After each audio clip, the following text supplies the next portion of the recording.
እግዚአብሔር ይመስገን ህልሜን በደንብ ኖሮ ያለው ገና ደግሞ ግን የሚቀጥሉ ፍላጎቶች አሉ። እሱን ደግሞ ከእግዚአብሔር ጋር አሳካዋለሁ ያስባለሁ። ልጅ ሆኜ እንኳን ብዙ ነገር ተመኝቻለሁ ከዶክተር ጀምሮ። ግን በጣም እመኝ የነበረው ጠበቃ መሆን ነበር። ከዛ ነው ወደ ሞዴሊንግ እና ወደ ማርኬቲንግ የተገባው።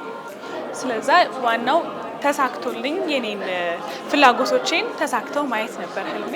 ፍላጎቴ ደግሞ ተሳክቷል። ደስ ይላል።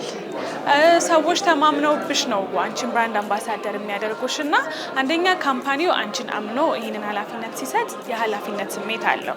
ከዛ ደግሞ ኦዲየንሱ ተመልካቹ ደግሞ አንቺን አምኖ ሰርቪሱን ሲጠቀም ደግሞ የእምነት ትረስት ወርዲ የመሆን ደግሞ ትልቅ ኃላፊነት አለ ማለት ነው። ደስ ይላል። ሪስፖንሲብልም እንድትሆኚ ደግሞ ያደርግሻል።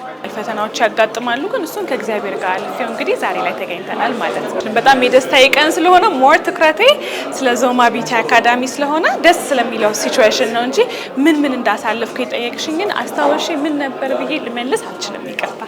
በቃ ምን መልስ እግዚአብሔር ነው ያለኝም የመሆነውም ወደፊትም ከዚህ በፊትም የነበርኩት ያገኘሁት ነገር በሙሉ የእግዚአብሔር ይመስገን።